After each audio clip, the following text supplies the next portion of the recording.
a todos en esta última jornada del curso de microbiota y enfermedad inflamatoria intestinal que organiza GTQ. Primero agradeceros a todos otra vez por la participación. Yo creo que hemos tenido los días de curso han sido muy buenos para todos, con preguntas muy interesantes. Espero que vuestro interés sobre el papel de la microbiota en la enfermedad inflamatoria intestinal y de la microbiota en general haya aumentado durante estos días. Y hoy va a ser una jornada especial. Vamos a tener dos invitados. Vamos a tener, digamos, de entrada, la que tendría que haber sido la segunda sesión de este curso, que nos va a dar Natalia Borruel, que, como sabéis, forma parte y es ella misma una de las pioneras en el estudio de la microbiota en general, en la enfermedad inflamatoria intestinal. Tradicionalmente sabéis que desde el Servicio Digestivo del Hospital Vall d'Hebron pues han sido los pioneros, desde Pancho Warner y la alumna ya aventajada hoy la que lidera los estudios, que es Natalia, y que un poco nos centrará los aspectos del microbioma en enfermedad inflamatoria. Y aprovecharemos para agradecer la participación de Roger Paredes para que nos haga una pequeña adenda de actualidad básicamente basado en el papel de la microbiota en la infección por COVID-19. Roger Paredes es el jefe de servicio de enfermedades infecciosas del Hospital Sant Trias i Pujol. Gracias, Roger. Ellos son líderes en el estudio del HIV, por ejemplo, y mucha parte también de su estudio de aspectos de interacción del microbioma con HIV les ha permitido plantearse estudios también y conocimiento de este nuevo virus que ha venido a alterarnos nuestro día a día, como es el COVID-19, y creo que es una magnífica oportunidad para hacer un colofón, un broche de oro a este curso, poner este tema de actualidad también encima de la mesa. Gracias, Roger. Pues vamos primero con Natalia, si te parece, creo que nos has traído bastante tema, o sea que nos lo vamos a pasar bien. Y Natalia, muchas gracias. Es un Sí. placer, es un placer. Bueno, por cierto, os quiero recordar, preguntas, hacerlo a través de las cuestiones. No lo hagáis por el chat, por favor, hacerlo por preguntas y respuestas, ¿de acuerdo? No lo hagáis por el chat. Estaré yo pendiente de las preguntas. Gracias. Bueno, pues muchas gracias, Xavi. Y empezamos. Como ha dicho Xavi, yo voy a hablar pues, del concepto fundamental de disbiosis en la enfermedad inflamatoria intestinal y de todos los aspectos que pienso que desde el punto de vista de un clínico como soy yo pueden tener importancia. Bueno, voy a empezar desde la epidemiología, que es como conecto yo muchas veces la importancia de la microbiota en la enfermedad inflamatoria intestinal. Ya sabéis que la enfermedad inflamatoria intestinal ha sido muy infrecuente hasta la segunda mitad del siglo XX y que a partir de ahí inicia un aumento drástico y constante de la incidencia y prevalencia en los países occidentales industrializados. Y a partir de los 90 del siglo pasado comienza esta misma ola, que es lo que podéis ver aquí en la diapositiva, comienza esta ola en los países recientemente industrializados o en vías de industrialización, lo que refleja un poco la occidentalización de estas sociedades. Aumenta la enfermedad inflamatoria intestinal y también otras enfermedades de este contexto, ¿no? Contexto inmunológico, como puede ser la diabetes, la esclerosis múltiple u otras. Estos son datos recientes de incidencia de enfermedad inflamatoria intestinal, concretamente de Crohn, de muchísimos estudios observacionales de población que reportan incidencia y prevalencia a partir de los 90 y ya veis que los países, los de siempre, ¿no? Los países industrializados, norte de Europa, Estados Unidos y Canadá, Australia, son los países con más incidencia y prevalencia. Este es el mapa europeo, pero también podemos ver esta otra parte, la parte de Asia, que es una zona donde se va aumentando la incidencia de la enfermedad, lo que refleja lo que comentábamos, la occidentalización de estas sociedades. Ahora mismo la prevalencia en Europa y Norteamérica es altísima. Puede llegar a ser de hasta 500 o cerca de 300 en países del norte de Europa o en Estados Unidos, de colitis ulcerosa, Crohn algo menos, pero rondando los 300 en Alemania y Canadá. Hay países donde la prevalencia ya sobrepasa el 0,3% de la población. Sin embargo, en los últimos estudios de prevalencia ya parece que se está estancando un poco, que se está estabilizando, incluso descendiendo esta incidencia en Norteamérica y Europa, y desde los 90, como comentábamos, aumenta en los países industrializados de África, Asia o Sudamérica. Es decir, que se ha convertido en una epidemia global, una enfermedad global, con una alta carga en determinados países y con una incidencia acelerada en los otros.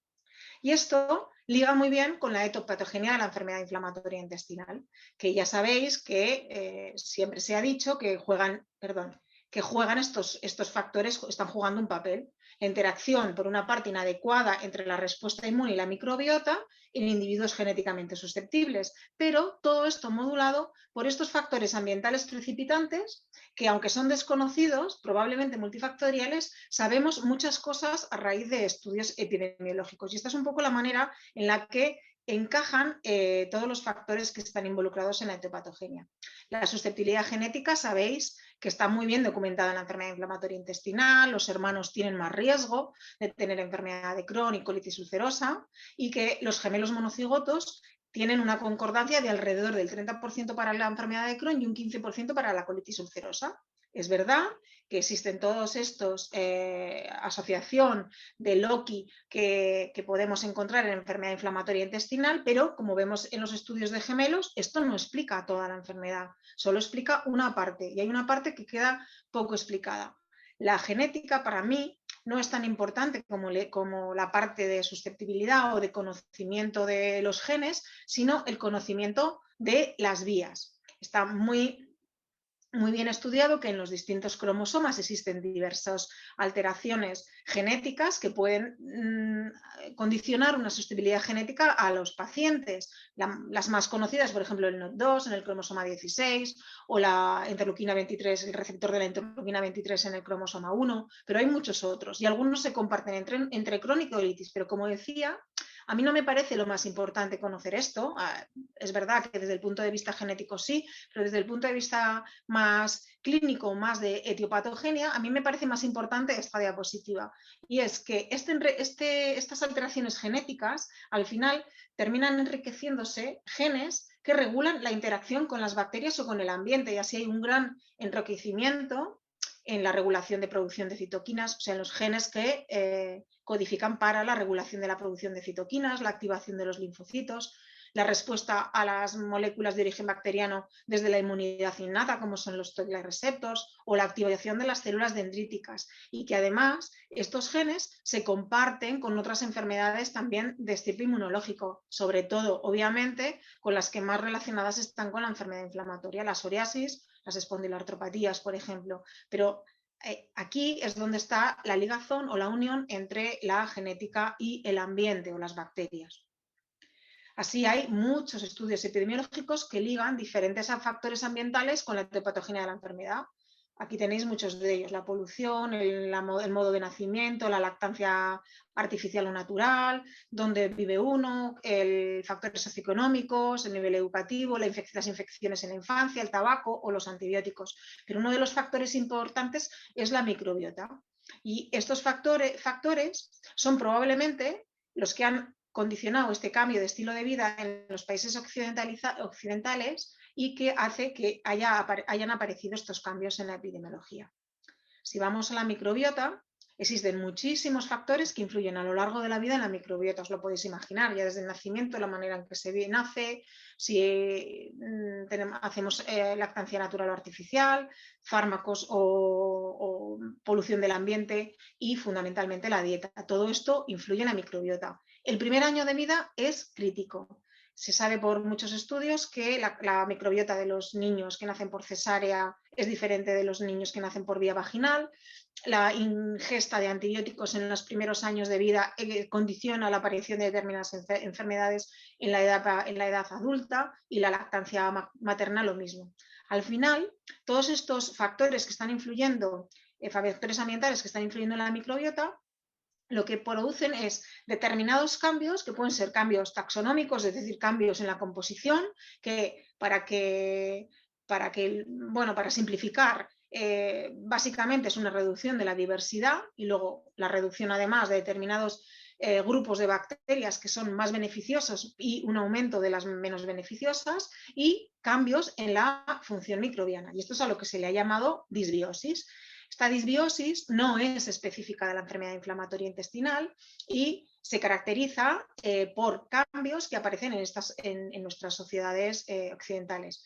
Si pensáis en lo de los cambios que puede haber en nuestra sociedad con respecto a cómo se vivía hace, por ejemplo, 50, 70 años, pues todos parecen muy relacionados con estos aspectos que pueden influir en la microbiota. Se nacía por vía vaginal, ahora nacemos en los hospitales, las familias son pequeñas, antes eran familias grandes que vivían todos juntos, vivimos en superficies con cemento o muy sanitizadas, ahora antes se vivía directamente sobre el suelo, se vivía de una manera más rural, ahora mucho más urbana, usamos antibióticos, conservamos los alimentos en el refrigerador en vez de hacerlo por fermentación, por ejemplo, erradicamos el Helicobacter pylori, erradicamos también las enfermedades parasitarias, consumimos alimentos procesados. Todo esto ha cambiado y todos estos factores se sabe por diferentes estudios que condicionan la microbiota intestinal, o sea que probablemente tenga mucho que ver con esto.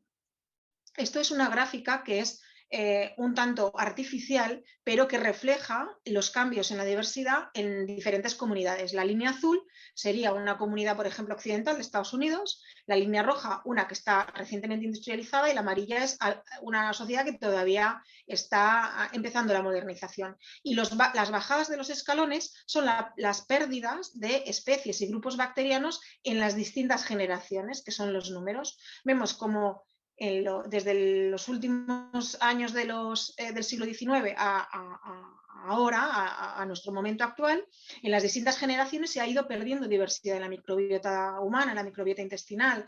Esto les está sucediendo lo mismo en los países en vías de desarrollo y lo están haciendo con una mayor profundidad, con una mayor rapidez. Es nuestro deber o uno de nuestros objetivos intentar revertir de alguna manera estos pasos para que no aparezcan enfermedades como las que estamos hablando. La disbiosis, como decimos, no es específica de la enfermedad inflamatoria intestinal. Ha aparecido o se ha descrito en muchísimas otras enfermedades, pero lógicamente en las que tienen más sentido es en aquellas que están directamente implicadas en enfermedades digestivas, sentido por su proximidad, ¿no? Como la enfermedad inflamatoria intestinal o el síndrome de intestino irritable, el cáncer de colon, muy importante, pero bueno, en muchas otras, como por ejemplo la atopia, la obesidad, diabetes tipo 1, la esclerosis múltiple, enfermedades hepáticas e incluso enfermedades psiquiátricas está presente la disbiosis. Y en todas ellas la característica fundamental es la pérdida de riqueza microbiana, es decir, la pérdida de diversidad.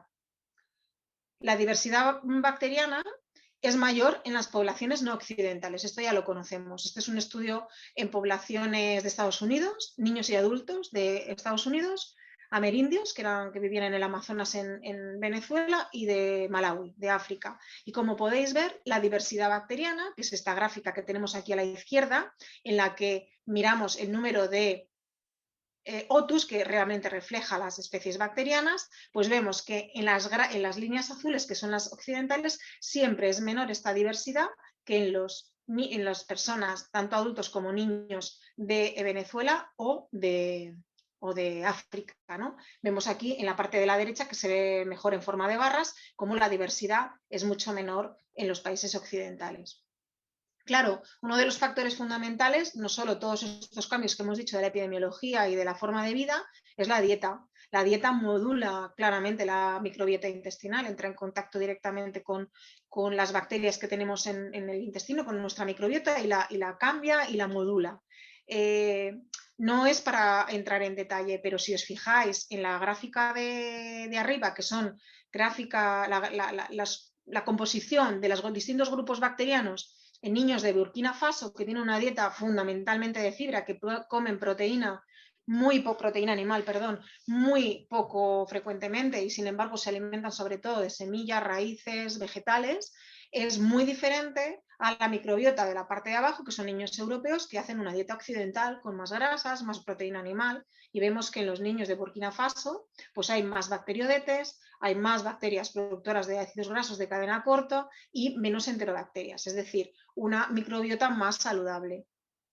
Este estudio también demuestra que la diversidad de las plantas que introducimos en la dieta se asocia a la composición más saludable también de la microbiota intestinal. Este es un estudio en el que se miraban las diferencias que podía haber en distintos tipos de dieta, omnívora, vegetariana, vegana completamente, y se veía, quizás la gráfica que mejor representa es la que está aquí en la derecha, es que las personas, es un proyecto grandísimo, es el American Gut Project, que recoge muestras de más de 11.000 participantes, y vemos que las personas que toman más de 30 plantas diferentes a lo largo de su dieta habitual, pues tienen muchas más bacterias de las bacterias que llamamos beneficiosas del grupo de los firmicutes, que son los gominococos, las lacnospiráceas, los clostridiales en general, o el Faecalibacterium prausnitzii, que luego hablaremos mucho de él cuando hablamos de enfermedad inflamatoria. O sea que la dieta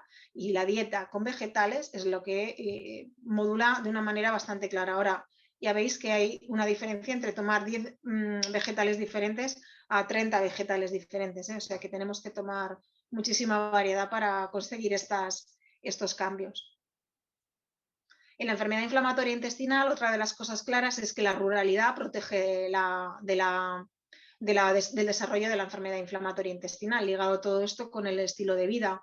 La residencia rural continua, veis que en todos los primeros años de vida, desde el año de vida hasta los 5 años de vida, disminuye la probabilidad de presentar una enfermedad de Crohn en este caso. Y la residencia rural en el momento del diagnóstico reduce sobre todo la incidencia de enfermedad inflamatoria intestinal aquí en la primera infancia, hasta los 10 años, incluso hasta la adolescencia. Luego ya en la edad adulta ya no tiene tanto que ver. O sea que realmente, si miramos una cohorte de nacimiento, vivir en un ambiente rural en estos primeros años de vida protege de la enfermedad. Esto es un estudio en España, en Galicia, del grupo de Dani Carpio, en el que también se ve que en el caso de la enfermedad de Crohn, el vivir en un entorno urbano, en este caso es mirado al revés, en un entorno urbano, multiplica por 1,5 veces el riesgo de presentar enfermedad de Crohn. Otro de los factores que se ha visto que tienen mucha incidencia y que luego lo veremos, aumenta la incidencia de la enfermedad de Crohn, es haber recibido antibióticos en la edad infantil. Y en este sentido me parece muy interesante este estudio de Pageja, que analiza cuál es el efecto de la toma de antibióticos, una mezcla de antibióticos de amplio espectro. Se les daba a los voluntarios vancomicina, gentamicina y meropenem oral durante 4 días, del día 0 al día 4, y analizaba después qué pasaba con la microbiota de esos pacientes, de esas personas, eran voluntarios sanos. Bueno, pues se ve que la riqueza y la diversidad de la microbiota disminuye drásticamente cuando hablamos a día 4, después de los 4 días de antibiótico. Luego, poco a poco, esta microbiota va recuperándose en diversidad y en riqueza, y vemos que alcanza casi los niveles de la normalidad.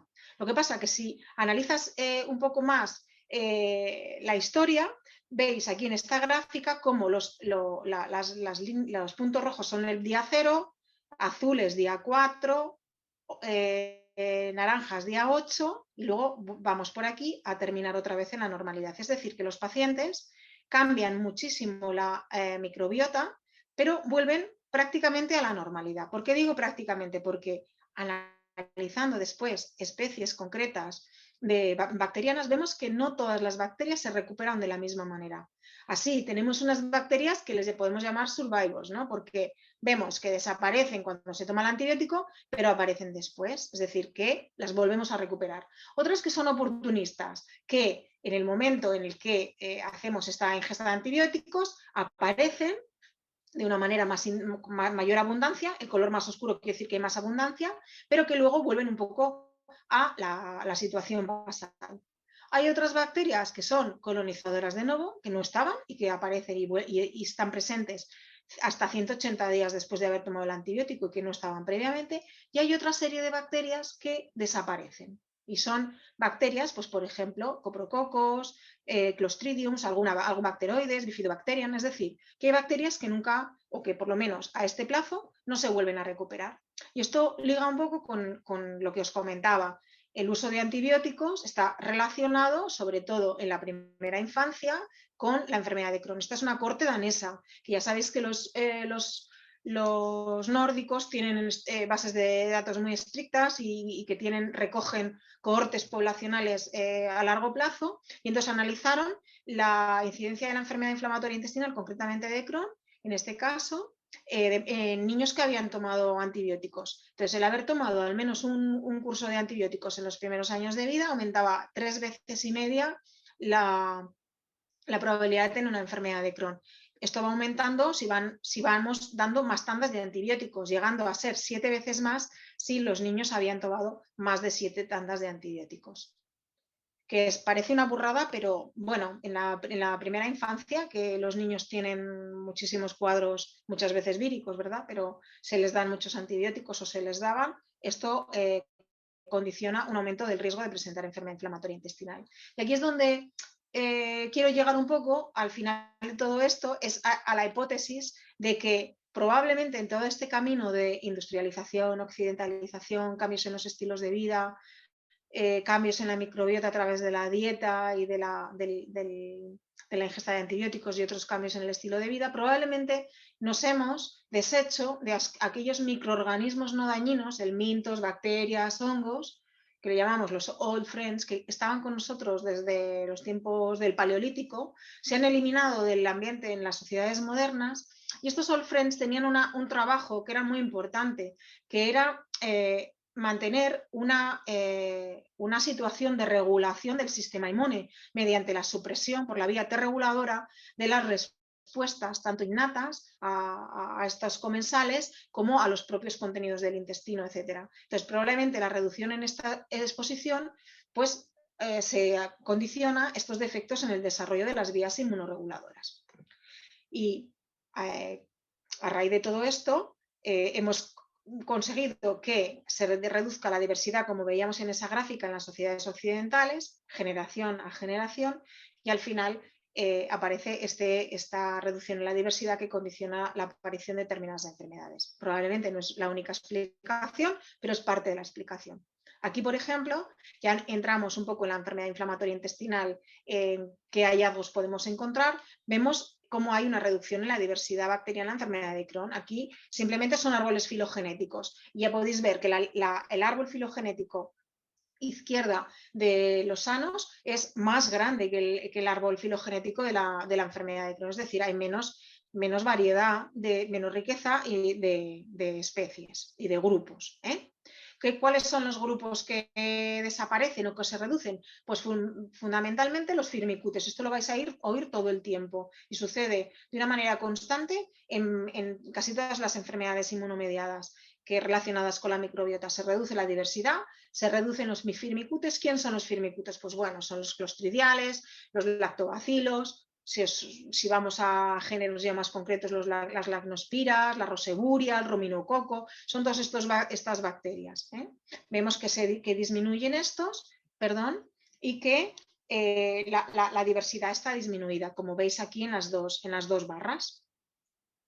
Esto es otro estudio que también demuestra lo mismo, que hay una reducción de la diversidad. Esto es en muestras de mucosa ileal de pacientes que se someten a una resección y de sujetos sanos. Y ya veis cómo, la diversidad es menor, la riqueza y también la diversidad. Veis que las cajas azules, que son los sanos, tienen mayor riqueza, mayor diversidad que las cajas rojas, que son los pacientes con enfermedad de Crohn. Aquí lo podemos ver de otra manera. Veis como todos los puntos rojos están en esta parte de la gráfica y se separa claramente de los puntos azules. Y aquí, si miramos a nivel de filo, de los distintos filos de bacterias, vemos cómo se reducen esta barra, la barra azul, que veis que son los firmicutes, y aumenta esta otra barra, que son las proteobacterias, que son pues donde están incluidas, para que tengamos una idea, las enterobacterias, es decir, las E. coli, etcétera. O sea que va a ser una constante y lo vamos a ir repitiendo en toda la presentación porque en distintos estudios estos resultados son bastante constantes. En la colitis ulcerosa también hay disbiosis. Ya veremos que es menos marcada que en la enfermedad de Crohn. Siempre menos marcado todo que en la enfermedad de Crohn. Esto es muestras de mucosa, de sigma, de pacientes con colitis ulcerosa y de sus gemelos sanos.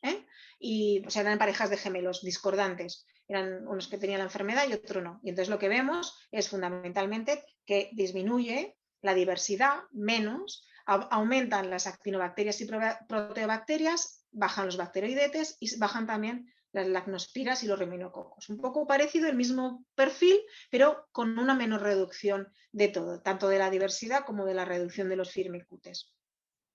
Es lo que os comentaba, la reducción, la disbiosis, esta pérdida de diversidad, incluso la falta de estabilidad del ecosistema es mucho más marcada en la colitis en la enfermedad de Crohn que en la colitis ulcerosa. Esto sucede también en cuanto a la estabilidad del ecosistema. Siempre es más marcado todo en la enfermedad de Crohn. De hecho, si miramos marcadores microbianos para valorar la disbiosis, es un estudio en el que colaboramos en nuestra unidad, vemos que hay una serie de marcas de bacterias que podemos combinar su abundancia y de esta manera tener un marcador. Y veis que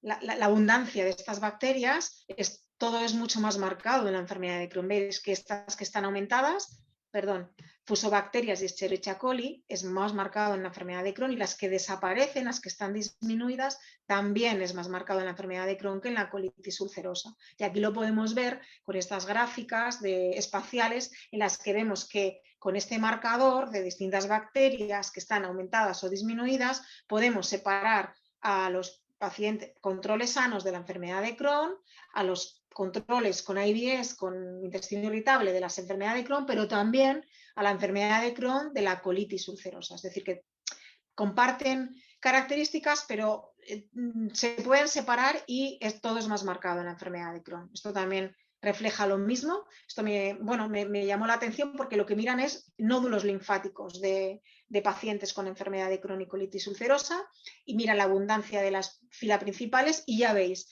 que los firmicutes están más reducidos en el Crohn que la colitis y las proteobacterias más aumentadas en la enfermedad de Crohn que en la colitis ulcerosa. Y aquí lo podemos ver de otra manera más gráfica y vemos cómo se separan los pacientes con Crohn y colitis ulcerosa. Otro de los aspectos, aparte de la reducción en la diversidad de la enfermedad inflamatoria intestinal, es la falta de estabilidad. Esto es una manera de mirarlo, que este es un estudio de hace años, es una técnica que ahora se utiliza poco porque es más grosera, pero realmente es una desnaturalización, una electroforesis en gel, que lo que hace es mirar bandas de distintos grupos de bacterias. Y al final lo que importa es que se miraban estas bandas, cuánto se parecían las bandas del primer momento a las bandas de que tenía el mismo paciente 2 años después. Y vemos que la similaridad entre el momento 0 y el momento 2 años es muy alta en un sujeto sano, de hasta el 82%. O sea, la microbiota globalmente, de una manera global, se parecía mucho. En pacientes con colitis ulcerosa, solo al año el índice de similaridad bajaba tanto como hasta el 28%. O sea, la primera muestra de la última, de mes 12, se parecían solo en un 30%. Y si mirábamos enfermedad de Crohn, pues pasaba un poco lo mismo. Al cabo del año solo se parecía en un 20% la muestra. O sea que realmente es un ecosistema más inestable. Si es más inestable, es más propenso a que sucedan cambios. Luego hay otro detalle, aparte de la falta de diversidad, falta de estabilidad, y que la colitis y el Crohn se diferencian, y es que en el caso de la enfermedad de Crohn, la localización también importa. Es decir, la microbiota de la enfermedad ileal es diferente de la enfermedad colónica. Aquí vemos cómo se separan las muestras ileales de las muestras colónicas. Vemos que es bastante diferente y podemos separarlas claramente en dos grupos. Y vemos que si miramos distintas localizaciones, tanto en mucosa como en heces, en este caso eran también gemelos concordantes y discordantes para enfermedad inflamatoria intestinal, vemos que algunas bacterias concretamente, por ejemplo, Faecalibacterium, que decimos que es un rhinococo de la familia de los Firmicutes, que eran aquellas que estaban reducidas, vemos cómo esta bacteria está reducida en la enfermedad de Crohn ileal, tanto en las heces como en ileón, no tanto en la enfermedad de Crohn colónica ni en la colitis ulcerosa, y sucede lo mismo, pero al contrario, están aumentadas las enterobacterias, que pertenecían al grupo de las proteobacterias que decíamos que estaban aumentadas,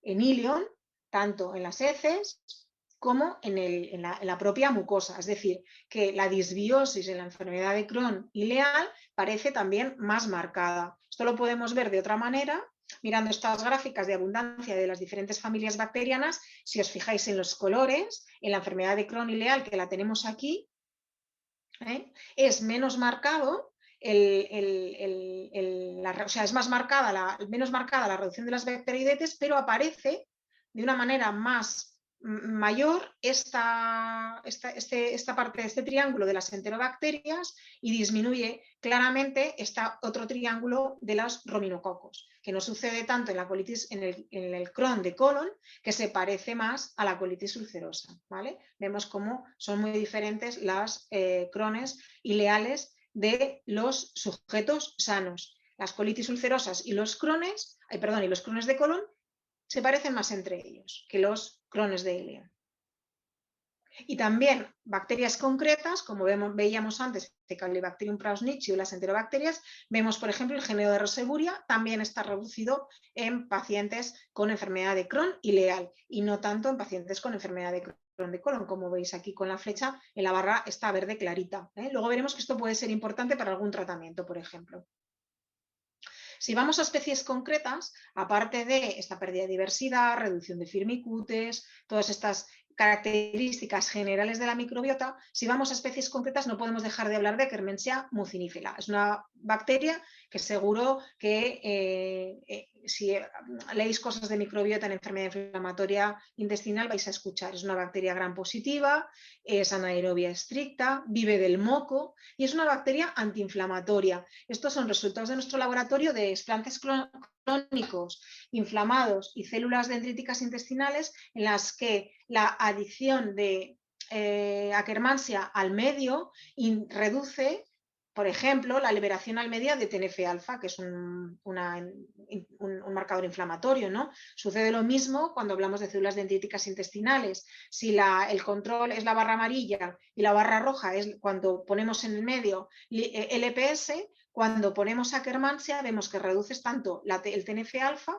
como la interleuquina 1 beta, que las dos son citoquinas proinflamatorias. Bueno, pues esta Akkermansia está reducida en el moco de la mucosa colónica de pacientes con colitis ulcerosa, especialmente en pacientes con colitis activa, porque luego lo veremos, parece que está muy relacionada su abundancia con su presencia con la remisión y su ausencia con el brote o la recidiva precoz. Estos son resultados también de nuestra unidad, de la doctora Herrera, que ha presentado recientemente la tesis sobre este aspecto, y es que la Akkermansia mucinifera, como os decía, su abundancia, en este caso por PCR cuantitativa, se relaciona con la remisión a largo plazo. Tenemos aquí, por una parte, las personas sanas, sujetos sanos. En el otro extremo tenemos los pacientes con enfermedad de Crohn, que están en brote, y los pacientes en barras naranjas que tienen una remisión de corto plazo. Y en barras verdes, la caja verde, los pacientes que llevan mucho tiempo en remisión, en larga remisión. Pues vemos que los pacientes en larga remisión se parecen más a los sanos. Su microbiota en cuanto a Akkermansia se parece más a la de los sanos que los pacientes tanto en brote como los pacientes que tienen una remisión de poco tiempo, que han presentado un brote recientemente. ¿Veis los porcentajes aquí? Si un paciente, los pacientes en larga remisión, presentan un tanto por ciento de... es que se me ha puesto entre medio una barra que no veo el tanto por ciento. Un 66% la Akkermansia, los pacientes con remisión de corto plazo o en brote tienen muchísimo menos proporción de Akkermansia en la mucosa y en las heces. Otra de las bacterias que vais a escuchar muchísimo es Faecalibacterium prausnitzii. Faecalibacterium prausnitzii, que es una bacteria también gram positiva, también anaerobia, y también unas características similares a Akkermansia, es una bacteria antiinflamatoria. Es uno de los géneros bacterianos más abundantes de la microbiota intestinal. Aquí está representado todos la abundancia filogenética. Si lo ponemos en un poquito más grande, aquí lo veremos. Los bacteroides son los más frecuentes, pero después viene el género del Faecalibacterium, o sea que es una bacteria, un género que es muy abundante en la microbiota intestinal y es también antiinflamatorio. Estos son resultados del grupo de Sokol, que ha trabajado mucho en Faecalibacterium, y lo que hace es estimular monocitos de sangre periférica con Faecalibacterium, y lo que pasa es que el perfil de Faecalibacterium lo que hace es aumentar la interleuquina 10, que es antiinflamatoria, y reducir las citoquinas proinflamatorias, que es como interleuquina 12 o, en este caso, interferón gamma. Vemos como el Faecalibacterium prausnitzii, veis esta barra de aquí, disminuye muchísimo la interferón gamma, o si lo miramos de otra manera, como la ratio entre la interleuquina 10, que es antiinflamatoria, y la interleuquina 12, que es proinflamatoria, vemos que Faecalibacterium prausnitzii consigue un perfil, una ratio elevada de interleuquina 10 con respecto a la interleuquina 12, un perfil favorable antiinflamatorio. También sabemos por estudios de Sokol que los pacientes que tienen una recidiva postquirúrgica tienen menos Faecalibacterium prausnitzii en la mucosa ileal. Estos son pacientes operados que a los 6 meses presentan recurrencia endoscópica, las barras negras, y blanco los que no presentan recurrencia endoscópica. Y vemos que tanto en el momento de la cirugía como a los 6 meses, los pacientes que no recurren tienen más Faecalibacterium prausnitzii. En la colitis ulcerosa también es un marcador pronóstico. Este es un estudio de la doctora Varela, de nuestro laboratorio, que lo que valoró es pacientes, lo mismo que hablábamos de Akkermansia, que tenían una remisión de corto plazo y de largo plazo, y miraba las copias que había de Faecalibacterium prausnitzii. Y lo hacía también, miraba también no solo pacientes con larga y corta remisión, sino pacientes con una alta tasa de recidiva y pacientes con una baja tasa de recidiva. Y si lo miráis en las cajas, ya se ve que los pacientes en larga remisión y con una tasa baja de recidivas tienen más Faecalibacterium prausnitzii que los pacientes de corta remisión o con alta recidiva. Y si lo vemos en una gráfica de supervivencia, vemos que si hacemos un corte en 10 a la 8 copias de Faecalibacterium prausnitzii, vemos que los pacientes que tienen más copias tienen una menor probabilidad o una mayor probabilidad de mantenerse libre de brote.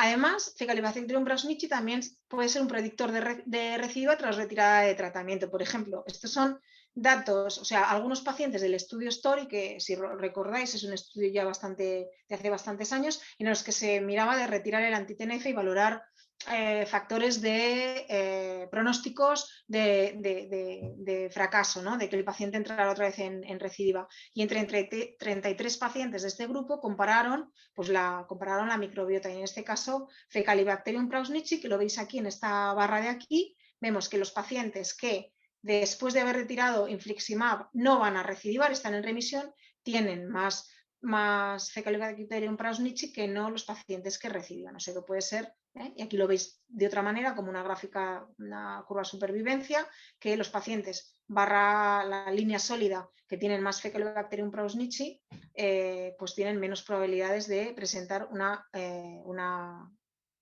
pérdida de la remisión que tenían cuando se retiró el anti-TNF. Hay esta revisión sistemática publicada hace muy poquito, que revisa todos los estudios que hay con Faecalibacterium prausnitzii, lo incluí en el material pre-work, o sea, si queréis os lo podéis mirar de ahí. Este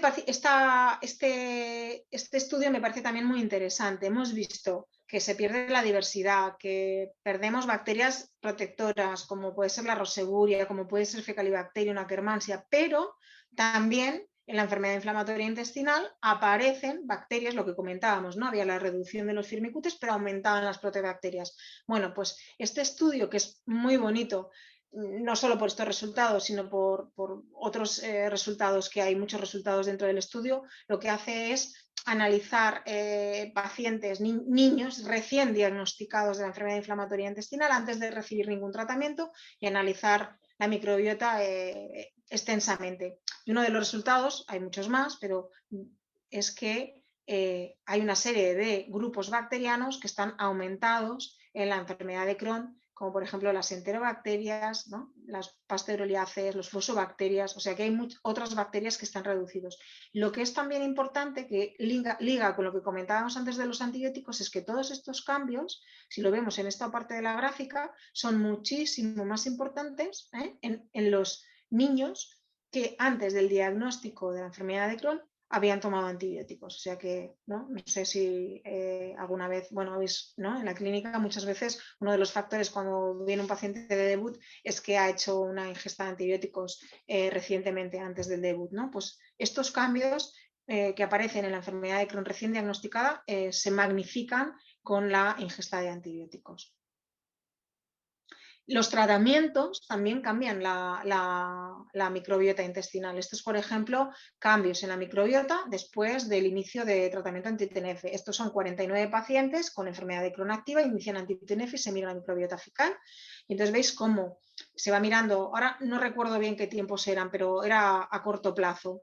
Yo diría que debe ser tras la inducción, el último punto, pues aumenta el índice de K, o sea, aumenta la riqueza y aumenta la diversidad. O sea que el tratamiento, probablemente con lo que comentábamos antes, con los estudios estos que comentábamos de Akkermansia, aumenta la diversidad, aumenta la riqueza y aumenta determinadas bacterias que se asocian con la remisión.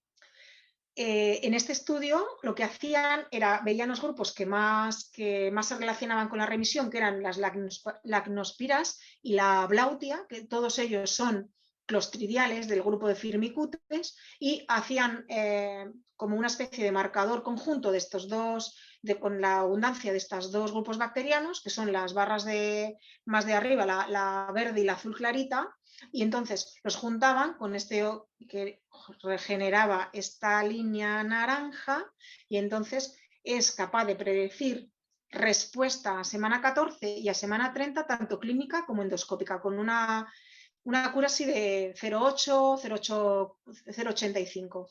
Bastante capaz la combinación de la abundancia de estos dos grupos bacterianos con predecir la respuesta después de iniciar el tratamiento con infliximab.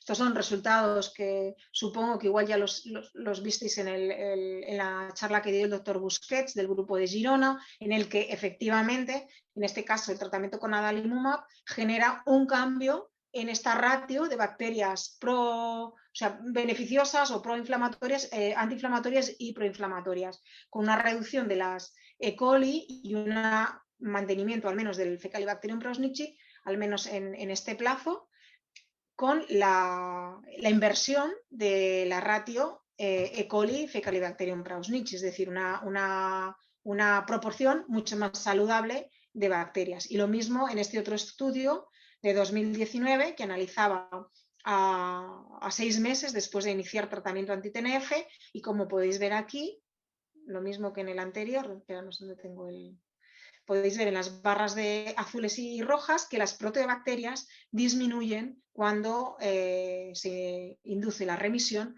con un tratamiento anti-TNF. Con los nuevos fármacos biológicos, por ejemplo con vedolizumab, también hay evidencias de que el tratamiento también cambia la microbiota y que la microbiota basal también influye en la respuesta al tratamiento. Esto es un estudio con vedolizumab de pacientes que habían fracasado anti-TNF, tanto Crohn's como colitis, y miraban microbiota y la asociaban con remisión clínica a corto y largo plazo.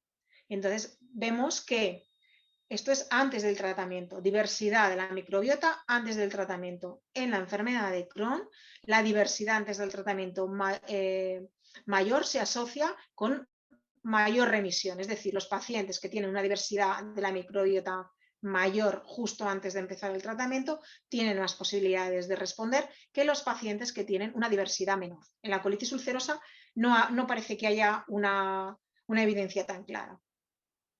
Y si hablamos de especies concretas, ¿os acordáis de la roseburia, que estaba reducida especialmente en los pacientes con enfermedad de Crohn ileal? Pues vemos que los pacientes que tienen una abundancia relativa de roseburia basal más alta tienen más probabilidades también de estar en remisión en la semana 14 que los que no. Y luego también había otro grupo, que era el de los burkholderales, que también, si están más aumentados en el momento inicial, también tienen más probabilidades de remisión.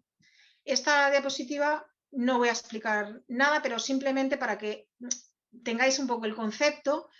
Os he puesto también en el material pre-work la bibliografía.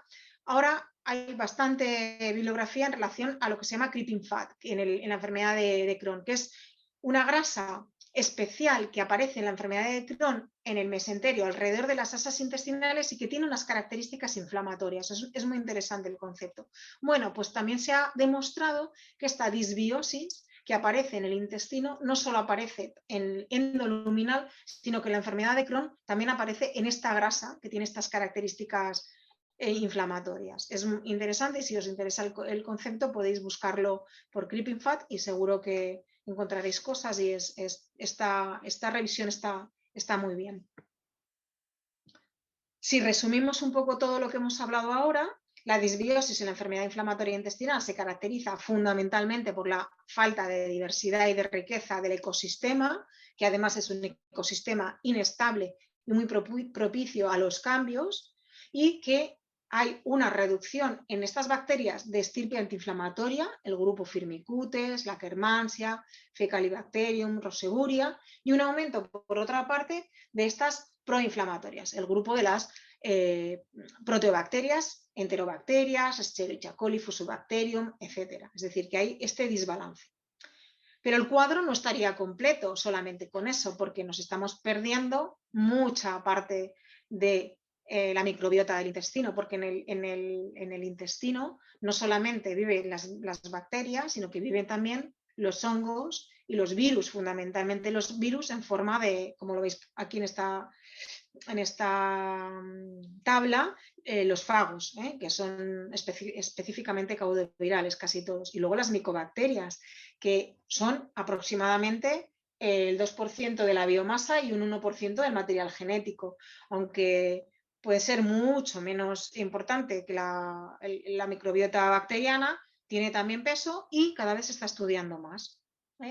Ya se sabe, vamos a dar nada, dos pinceladas de esto, pero simplemente para que tengáis algún concepto. Existe la disbiosis fúngica en la enfermedad inflamatoria intestinal. En los pacientes, fundamentalmente en brote, que es esta barra de IBD flare, en los pacientes en brote lo que pasa es que se reducen los ascomicotas y aumentan los basidiomicotas como grupo de bacterias. Aquí lo podéis ver mejor. Se reducen todos estos ascomicotas que fundamentalmente son Saccharomyces y aumentan los basidiomicotas. Aquí lo podéis ver como si ponemos en este eje los basidiomicotas y aquí los ascomicotas, aquí encontraremos a los sujetos sanos, bastantes enfermos en remisión y aquí fundamentalmente, aumentando los basidiomicotas, los pacientes en brote. O sea que existe también una disbiosis en este sentido.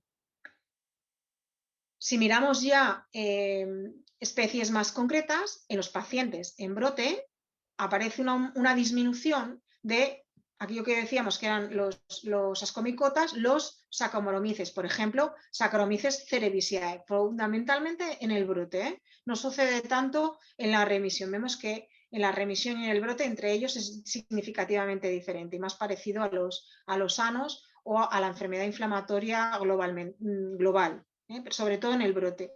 Y lo mismo en el brote aparece un aumento, por ejemplo, de la Candida albicans. Esto ya se conoce. Entonces, bueno, todo es más marcado, como decíamos, también para la microbiota bacteriana en la enfermedad de Crohn que en la colitis ulcerosa. Veis aquí un resumen, cómo ligaría esta esta disbiosis fúngica, el aumento de la cándida, disminución de Saccharomyces y aumento de algunos hongos que son menos abundantes y que pueden ser patogénicos, con la estimulación de la inmunidad innata y consecuentemente la inmunidad adaptativa, la inmunidad adquirida, que exacerbaría la inflamación. Y un poco lo mismo en la colitis ulcerosa, pero de una manera menos marcada. En cuanto a los virus, que fundamentalmente, lo que os digo, los virus son fundamentalmente en el intestino fagos, que pueden seguir distintas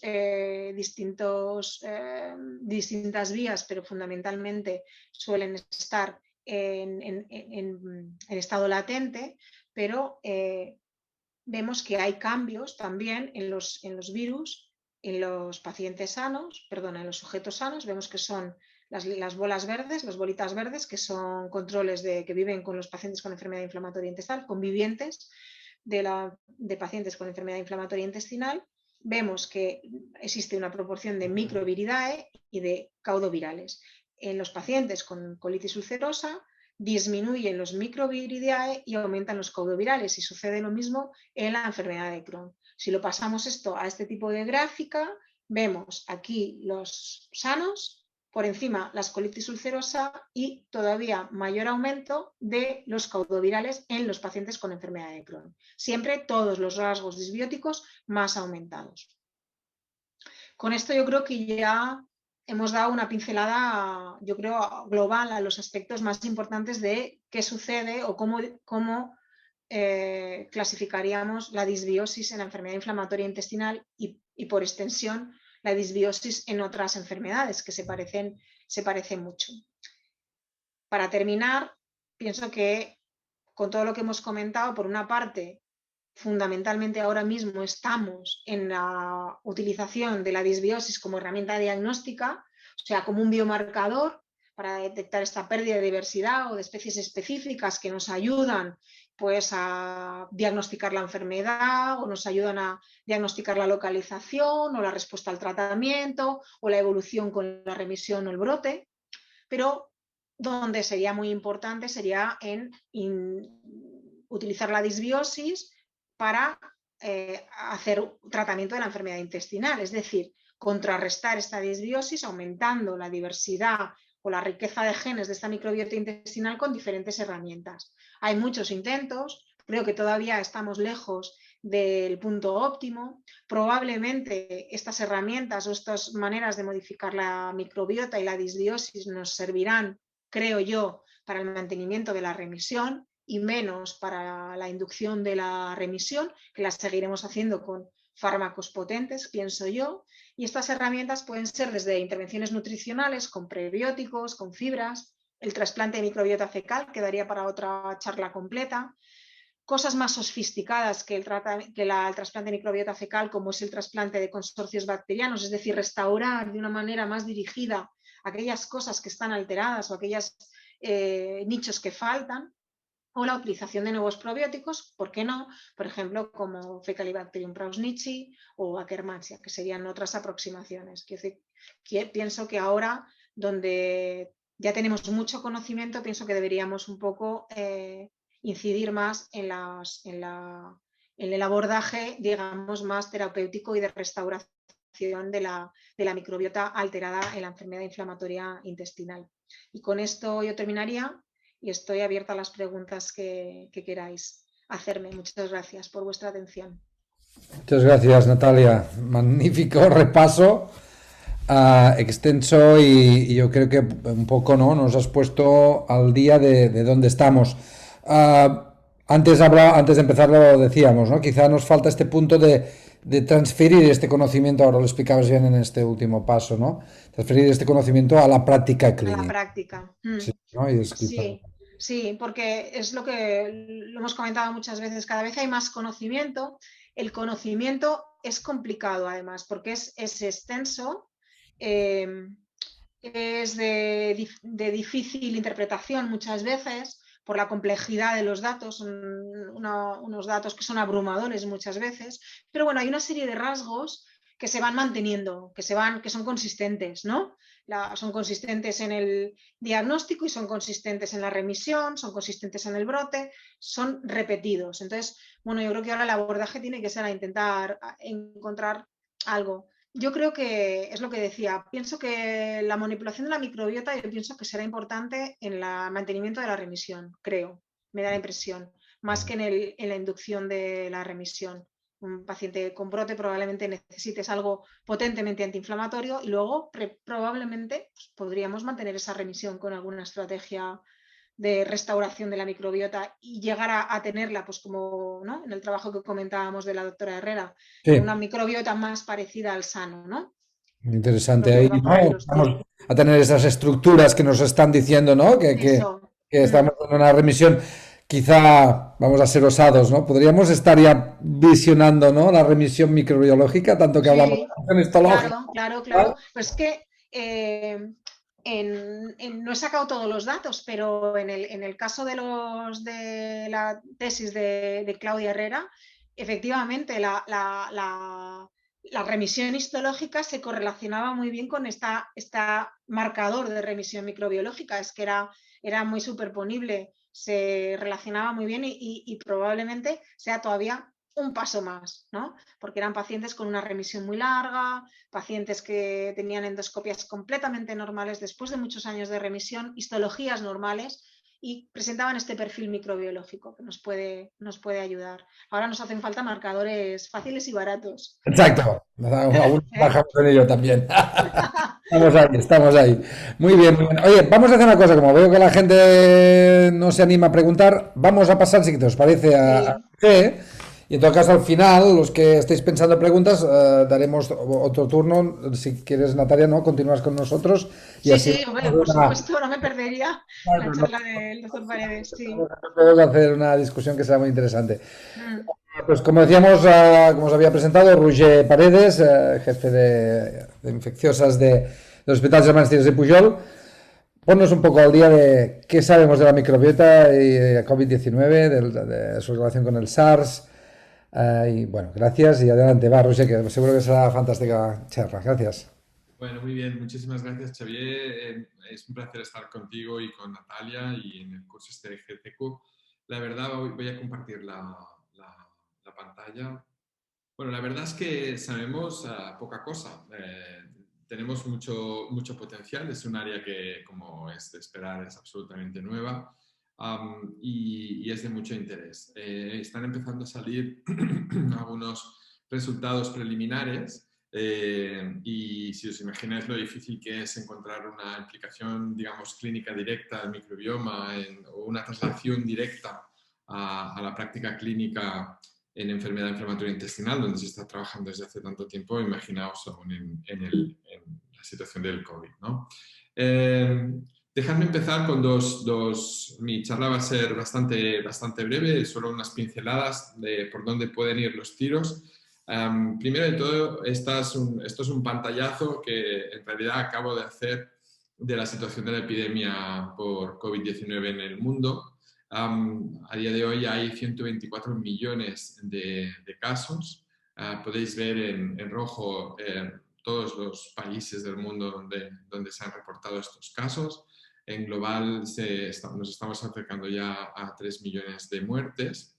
Y si veis aquí a la izquierda, vemos los casos por países y España se encuentra en la 8ª posición. Somos un país donde el COVID-19 ha impactado de manera muy intensa. Concretamente, ahora en España nos encontramos en una situación digamos, de interfase. Hemos terminado hace poco la 3ª ola, tuvimos una primera ola muy masiva y bueno, muy incluso dramática, donde tuvimos que hacer lo que pudimos bueno, esa primera ola pasó, empezamos a descubrir fármacos nuevos y hemos ido mejorando muchísimo. Nos encontramos en plena estrategia de vacunación masiva y lo que estamos viendo es que, bueno, en la situación actual las vacunas están funcionando muy bien, la gente que ha podido ser vacunada no está ingresando en los hospitales, hay prácticamente un 100% de protección en las personas que se han vacunado con cualquiera de las vacunas y aprovecho para deciros que si os podéis vacunar, vacunaros, y sea con la vacuna que sea. Y ahora estamos en una situación en la que epidemiológicamente, pues bueno, estamos un poco pendientes de qué va a pasar en las próximas semanas. Los casos han disminuido, pero algunos índices empiezan a ser un poco preocupantes, con lo cual la segunda recomendación es que si salís de Semana Santa, pues tomad cuidado. Esto es un poco como entendemos. Os he puesto esta diapositiva que ha sido muy exitosa y que realmente, bueno, de este grupo, ¿no?, de Siddiqui et al., que se publicó en Journal of Lung Heart Transplantation, donde se entiende, bueno, se resume cómo entendemos nosotros la enfermedad por COVID-19. Cuando una persona definimos un mínimo de 3 fases, en lo que sería la fase aguda, el COVID agudo. La primera fase es justo después de infectarse, donde lo que se ve es que el virus, el SARS-CoV-2, se multiplica, se replica, y eso, pues bueno, genera una situación, bueno, clínica parecida a una gripe. Diríamos una gripe un poco más intensa, donde hay fiebre, tos, diarrea, dolor de cabeza, y podemos empezar a ver, pues bueno, algunos cambios tanto analíticos como un incremento del dímero D, etc. En el 80% de las personas esta fase remite de manera, digamos, espontánea, o el sistema inmunitario es capaz de controlar esta replicación del virus y no pasa nada más, la gente se cura. Entonces entramos en una segunda fase, el resto del 20% restante entra en una fase donde lo que empieza a ver es progresivamente un incremento en la inflamación. La replicación del virus genera una inflamación progresivamente cada vez más agresiva, y entonces lo que se observa es una neumonía, esencialmente, una fase que le llamamos fase pulmonar, donde puede haber al principio es una neumonía leve, pero en algunos pacientes la neumonía realmente progresa.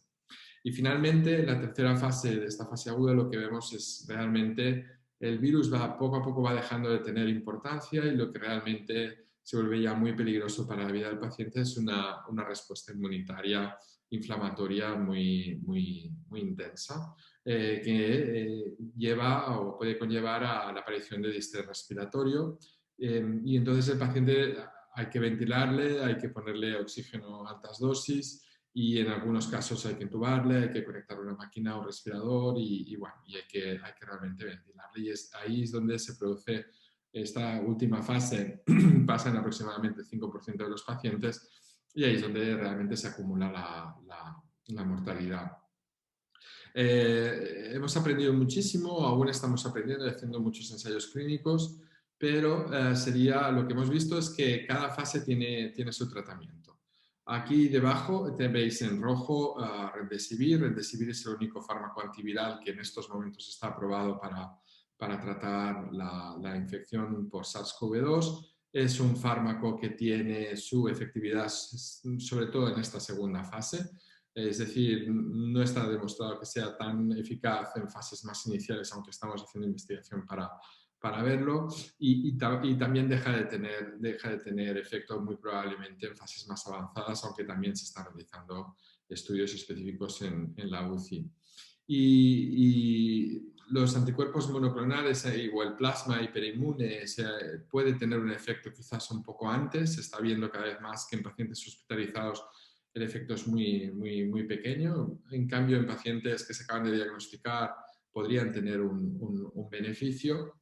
Y aquí lo que es interesante es que es una enfermedad infecciosa que se trata con antivirales, pero luego también con antiinflamatorios, y donde los antiinflamatorios han demostrado ser la intervención que mejora la supervivencia de los pacientes. Claramente la dexametasona.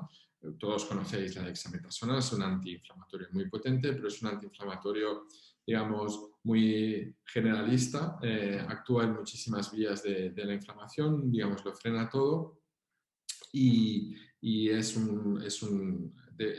realmente consigue mejorar la mortalidad de los pacientes. Y lo que está cada vez más creciendo es el papel ya de antiinflamatorios más selectivos, que se incluirían básicamente los inhibidores de la interleuquina 6, como por ejemplo tocilizumab, y los inhibidores de la JAK-STAT, de la vía de la JAK-STAT, donde estaría baricitinib.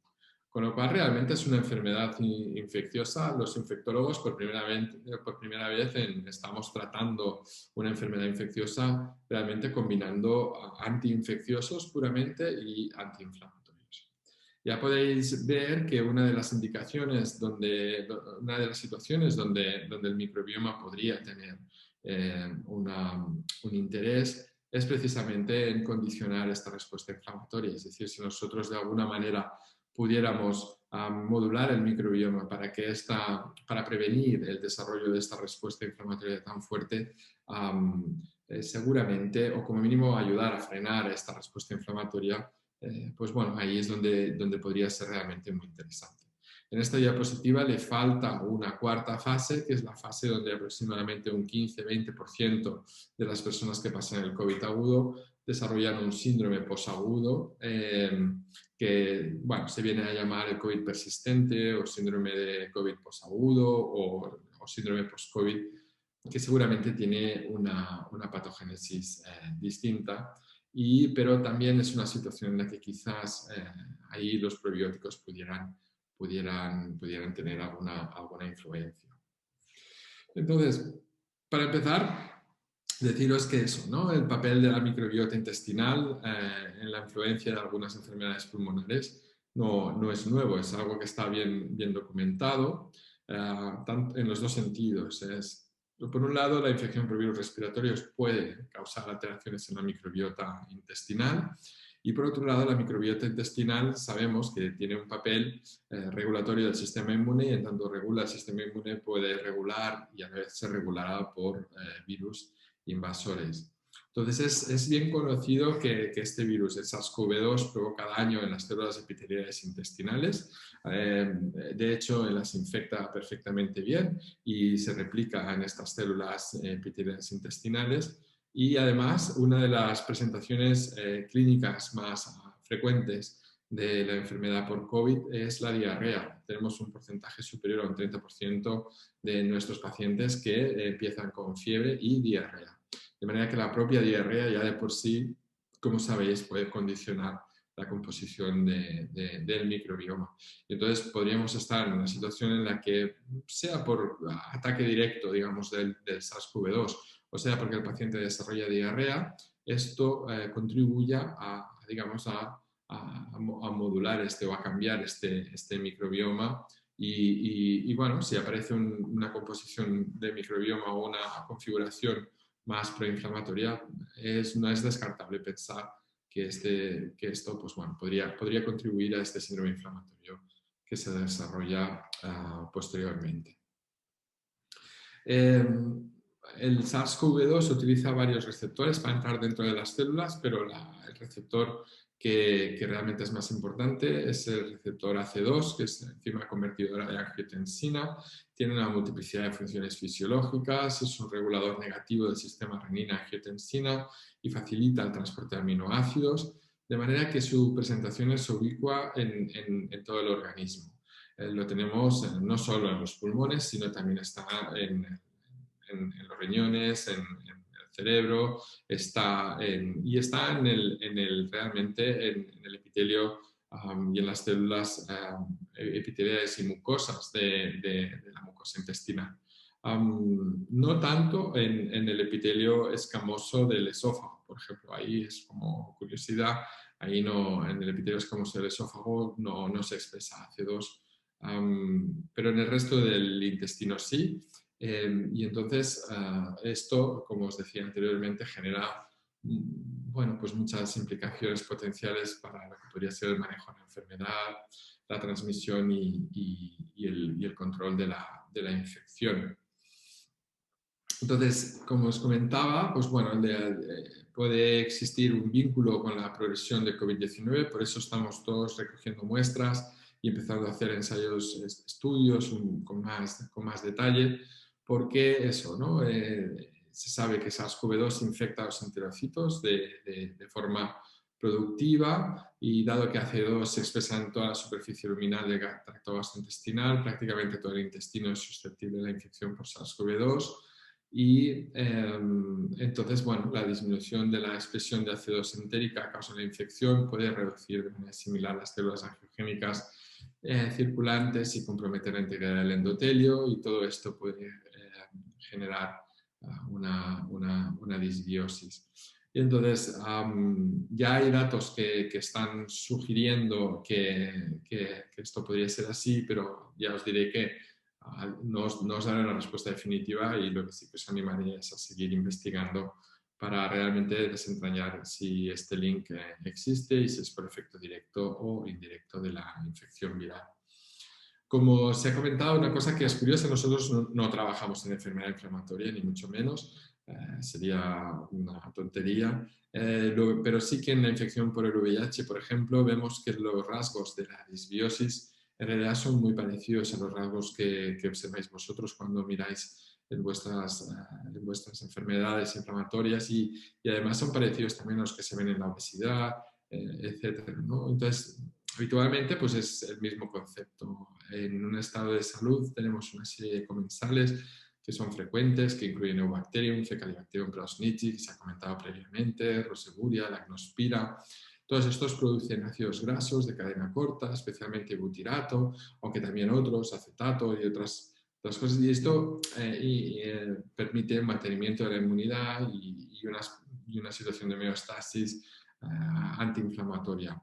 En la situación, en la infección por COVID-19 se han empezado a describir reducciones en comensales, digamos, simbiontes, reducciones, por ejemplo, en Fecalibacterium, Lacnospira o Roseburia, e incremento ya de lo que serían bacterias que se consideran más bien patógenos oportunistas, por ejemplo, actinomyces, algún tipo de Clostridium, ya como Clostridium hazewayi, etcétera, ¿no? Y esto, pues bueno, esta disbiosis se ha visto que persiste durante el curso de la enfermedad, incluso después de la eliminación y la recuperación de la infección por SARS-CoV-2, de manera que tampoco hay muchos datos sobre en cuánto tiempo tarda realmente en reestructurarse ese sistema, este microbioma, ni tampoco se sabe si la utilización de probióticos o de otras intervenciones podría ayudar, por ejemplo, a reducir a veces las alteraciones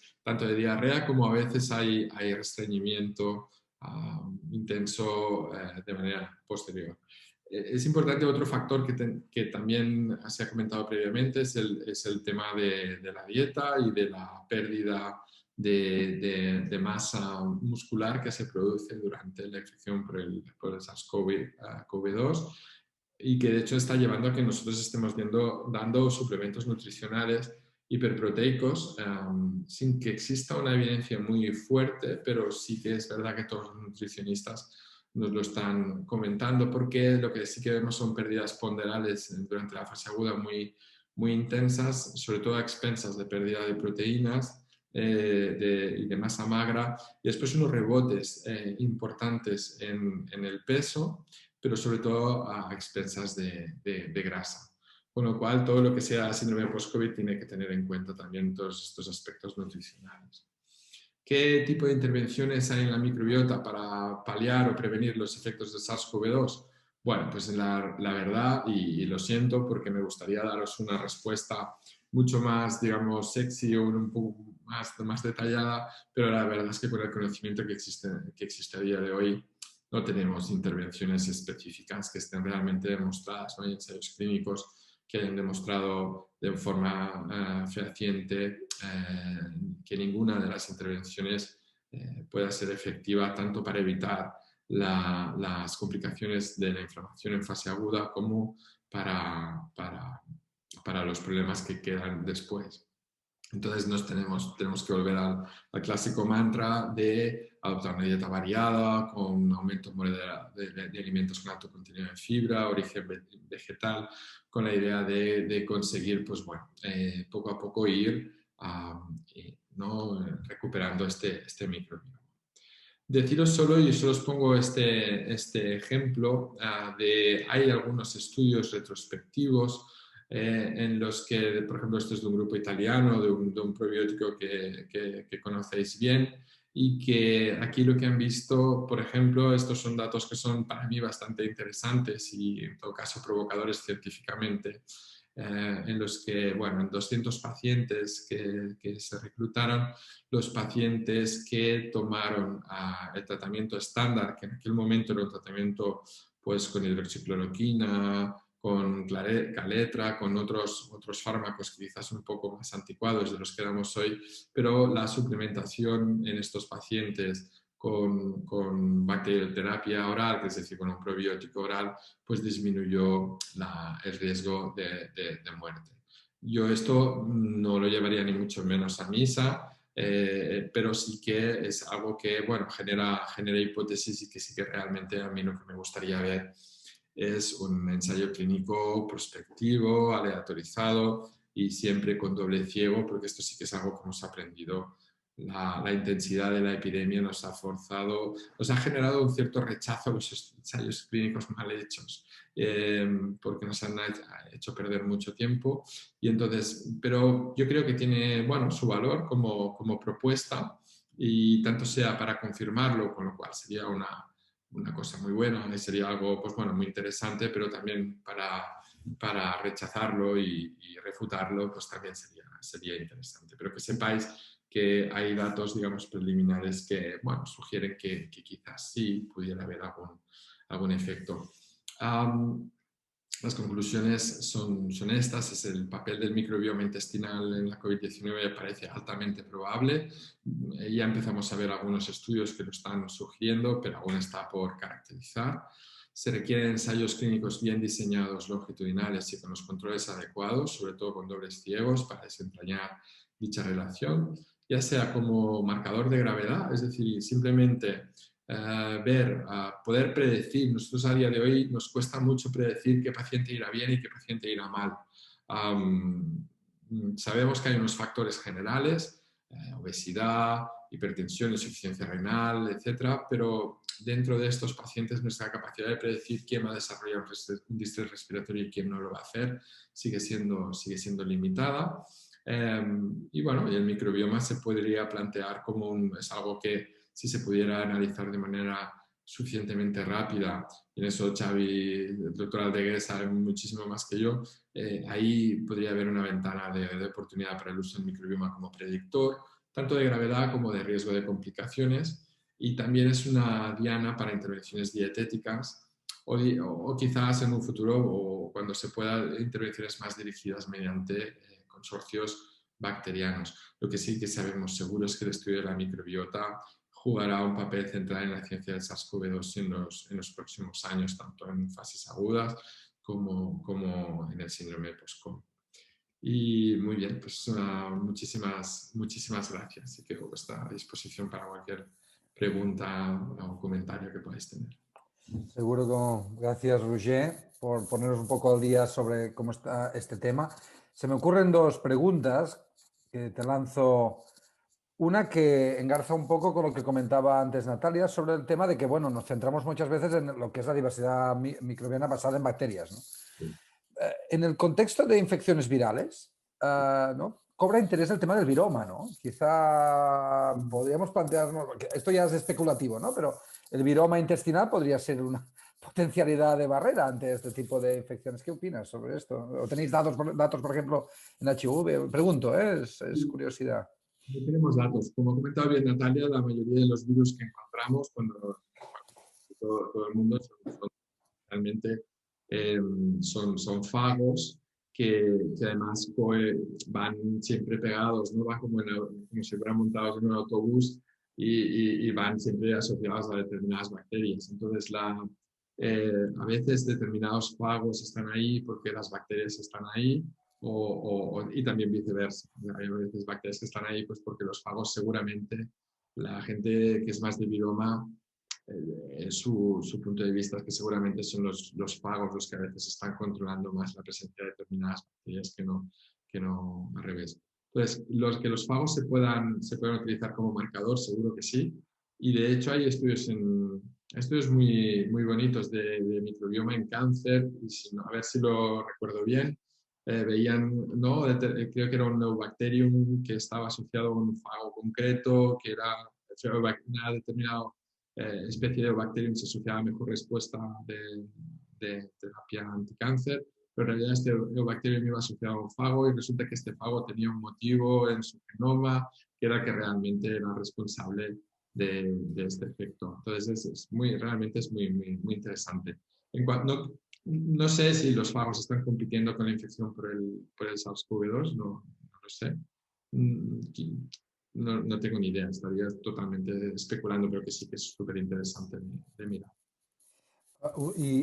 Hay un dato que vosotros ¿no? habéis trabajado en el HIV, ¿no? Que siempre me ha parecido apasionante, que es cuando sois el grupo que describió que el HIV puede esconderse dentro del microbioma, ¿no? A veces, ¿no? Cuando, digamos, ¿no? Al momento de hacer alguna vacuna o tratamiento, puede ser que sea un reservorio el microbioma de HIV, ¿no?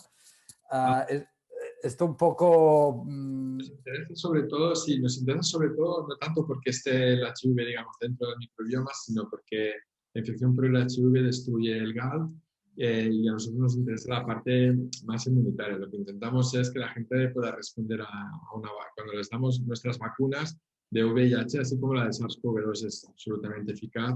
Las de VIH no lo son mucho, no son capaces de elicitar una respuesta suficientemente fuerte, aunque se va mejorando con el tiempo. Entonces, por ejemplo, con el grupo de Christian Brander y Beatriz Mote, sí que lo que miramos es ver si podemos utilizar la manipulación del microbioma como adjuvante para mejorar las respuestas a las vacunas. Sobre todo respuestas de células T, CD8, donde se ha visto que la respuesta CD8 también sirve para tratar el cáncer. Entonces, tenemos algunos datos en ratones donde sí que cuando les machacamos el microbioma a base de antibióticos, que es de broma, le llamamos el concepto de germ fried. Esto es una broma interna. Bueno, está bien, es buena. Sí que se modifica, sí que parece que hay un incremento de inmunogenicidad. Pero no sé si realmente es porque están perdiendo determinadas bacterias o bien porque con los antibióticos estamos inflamando el intestino, que seguramente es lo que pueda ser. Entonces, yo no tengo tan claro que las bacterias sean el origen de los problemas. Ahora sí que parece bastante claro que las bacterias son un reflejo de cómo está la salud intestinal. Y creo que eso, en general, salvando las distancias, porque cada enfermedad es distinta, sí que es algo que se ve a través, los patrones son parecidos o son parecidos en distintas enfermedades. Ese patrón es sí, lo que pasa, por ejemplo, que se me ocurre, ¿no? Que esta pérdida de diversidad, por ejemplo, en la microbiota que se observa en los ancianos, podría, por ejemplo, en este caso, ¿no? En el COVID-19, que todos sabemos, ¿no? Que es donde se ceba, ¿no? La enfermedad, sobre todo en este grupo de población, también especularíamos que podría ser alguno de los factores que podría estar implicado también, aparte de la respuesta inmunitaria en el anciano, lo que sea, ¿no? Pero que podría también tener un papel, ¿no? Esta pérdida de diversidad. Y nosotros un poco sí que le dábamos vueltas a intentar planificar algún ensayo clínico en pacientes, digamos, en fases iniciales, quizás en pacientes que empiezan a estar hospitalizados y que están relativamente bien, para intentar suplementarles en aquel momento, antes de que, en el momento en que se produce lo que le llamamos ahora la cascada inflamatoria, es un poco como con la enfermedad inflamatoria intestinal, cuando la inflamación está descontrolada. Eso no hay bacteria que te lo arregle, tienes que ponerle ¿no? moléculas cañeras y ya está, ¿no? Pero en una fase más inicial, de decir, bueno, conseguir un tono, digamos, intestinal menos proinflamatorio puede tener un beneficio. Hombre, si miramos los estudios retrospectivos parece que sí, pero no es la primera vez tampoco que ensayos retrospectivos que tienen mucho sesgo de selección y tienen muchísimos problemas, luego no nos dan absolutamente nada. Entonces, yo creo que sí que vale la pena hacer el ensayo clínico o plantearse ensayos clínicos alrededor de esto, pero sí que nosotros estamos un poco cansados de malos ensayos clínicos. Entonces, tiene que ser ensayos clínicos que tienen que ser con... ¿no? Sobre todo, por ejemplo, el doble ciego es muy importante. Es decir, que el paciente no sepa lo que está tomando, que el médico tampoco, que haya placebo, etcétera. Y ahí, pues bueno, es interesante ver. Y siempre dices, bueno, mira, los artículos buenos son que no, la pregunta tiene que ser, tiene que responder en una sola frase y tiene que ser tan importante que sea que sí como que sea que no. Sí, no, exacto. Bueno.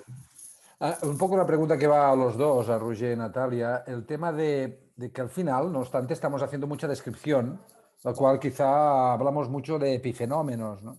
Es decir, nos falta también, ¿no?, una punta de fisiopatología. Y en el caso de Natalia, ¿no?, quizás estás de acuerdo conmigo, describimos mucho, pero aún explicamos poco, ¿no?, que da un poco a colación de lo que estábamos aquí hablando con Roger. Sí, es exactamente eso. Es una investigación muchas veces puramente descriptiva y además es que es descriptiva y numérica, como, ¿no? Y matemática, como si dijéramos, ¿no? Sí. Porque te miras los papers de microbiota y todos, bueno, utilizan las mismas, ¿no?, manera de interpretarlo, pero en realidad es una pura matemática, ¿no?, de datos y a veces no se explica tanto. Bueno, luego hay la parte de los estudios, digamos, en más de laboratorio, ¿no?, con las bacterias, las propiedades que tienes, la explicación fisiopatológica que puedes darle, pero yo creo que siempre es difícil llegar al punto aquel de que es el huevo o la gallina. Esto me parece difícil de aclarar. Sí. Y bueno, quizás sí que falte un poco explicar por qué pasan las cosas, ¿no? Luego quería referirme a una cosa que ha dicho Roger de lo de los fagos, que claro, yo he presentado un par de diapositivas para dar idea de la importancia, ¿no? Pero sí que es verdad que hay algunos fagos, por ejemplo, con Faecalibacterium prausnitzii, en la enfermedad de Crohn hay unos fagos que precisamente van con el fecali, que están, o sea, que están alteradas su abundancia y parece que se asocian a la enfermedad ciliar, o sea, que todo tiene un poco de explicación también, ¿no? Lo que decía, que van montados en la bacteria y donde va uno va otro, ¿no? O sea que bueno, sí, es... Sí, pero podemos aún rizarlo más.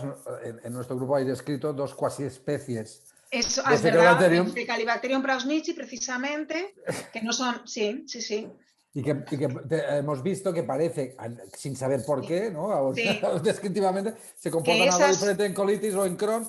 Y por tanto dices, no solo ya hablaríamos de Faecalibacterium, que puede estar sino disminuido, una sino subespecie de concreta. subespecie, y después encima pues vamos a ponerle los fagos en medio. O sea que Sí. también estamos realmente ante una complejidad creciente, quizá precisamente porque empezamos a adentrarnos más profundamente en estos cambios, ¿no? Pero fijaos, hablamos de los fagos en Faecalibacterium, hablamos de Y, las disbiosis, hablamos de cuasi especies. Uf. No, y dime. luego la otra cosa es que hay muchos estudios, como dice Roger, pues mal planteados, ¿no? Ya. Sí, sobre todo los estudios de intervención, muchas veces están mal planteados y con objetivos y metodología que, claro, que deja mucho a desear, con lo cual los resultados pues son bastante discutibles, ¿no? Y la interpretación es muy importante. El tema también de distinguir una cosa es la microbiota fecal de la microbiota intestinal. En De el la fondo, mucosa, exacto, exacto, exacto. cuidado. Bueno, ya A habéis veces, visto que incluso sí, puedes analizar la del nódulo linfático, la de la sí, grasa, o sea, es exacto. que, Sí, sí, y sí. puede ser diferente, ¿no? Creo que es Ah, bueno dime. al principio, que esto da para mucha investigación y que es posible que haya un sustrato, pero que es un sistema extraordinariamente complejo y no pasa nada. Es decir, hay mucha... Yo lo entiendo, que hay prisa, digamos, para llegar Me encontré una vez una persona, ¿no?, que me dijo, estamos hablando mucho, pero no estamos dando ninguna recomendación a los pacientes. Bueno. Algo les tenemos que decir. Entonces pensé, bueno, sí, algo sí, pero no cualquier cosa. Es decir, Exacto.